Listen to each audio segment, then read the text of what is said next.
Okay, this next one is going to be real easy. I just have a little bit of a color adjustment that I want to do with it.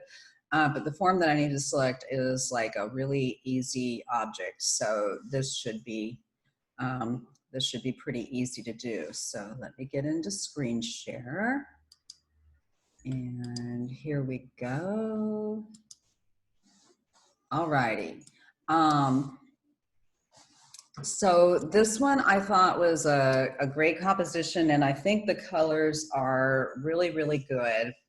Um, red and green are opposites. They're complements on the color wheel. So you have basically what we call a complementary color scheme, which always is going to have the highest amount of contrast, and contrast is good.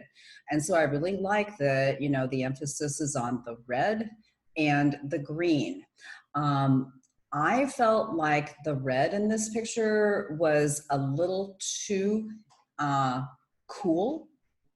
It's a little bit too bluish. That might be the actual color of the piece of equipment on the playground. I'm not really sure what it is.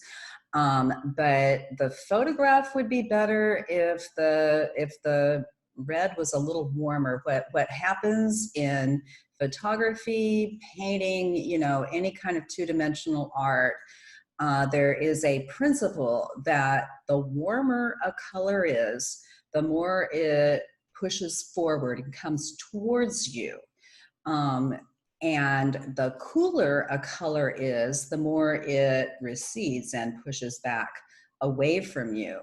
And so what we want to do is try to warm these reds up just a little bit so that they will come towards you because they're in the foreground, and the background will stay kind of cool and move back. Of course, there are some very warm little yellow patches here. And that also is kind of competing with that cool red right now. So easiest thing to do on this one would be the object selection tool. And I shouldn't even have to edit this one. Oh, it didn't, looks like it didn't get that, that side over there. So let me get my quick selection tool and just add it in. I'm really hoping I don't need to go into select and mask, but I may, to clean it up. With straight edged forms, a lot of times you don't have to because there's kind of a sharp cutoff between their edges in the background anyway. So let me see if I can just get that little bit there. That's probably good enough. Yeah, I think that looks pretty good. Okay, so let's do two things.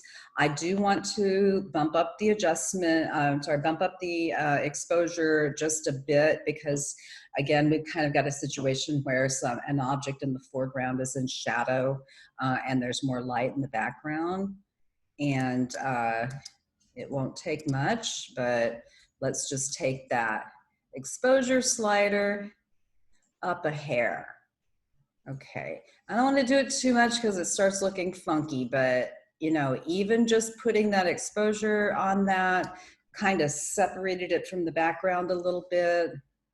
Okay, let's get our marching ants back by pressing the Command key and clicking on the mask. There they are, and I'm back on layer 1. And this time I'm actually going to change the color a little bit. This is a hue adjustment. So go to my create new layer, new adjustment layer. And again, I'm going to choose hue saturation, but I don't think I need to change the saturation. I think all I need to change is the hue. So we've played around with the saturation slider before, and you can see that it looks pretty horrendous when I do too much to it at all. I really think it's a color thing, not a saturation thing. So one of the things that's cool about the hue, I'm just going to kind of take it through the whole thing so you can see what it does. You can change this to just about any color you want. I'm not saying it's going to look good, But you know, I was looking for warmer, like more of a tomato red. And somewhere in this range right here, it kind of takes on that warmer red. You know, it was kind of a little bit leaning more of the fuchsia or magenta, and we just want to push that up into kind of like a true red. And that's all there was to it. I'll show you the before and after. There's the before and there's the after. Okay, so looks pretty good.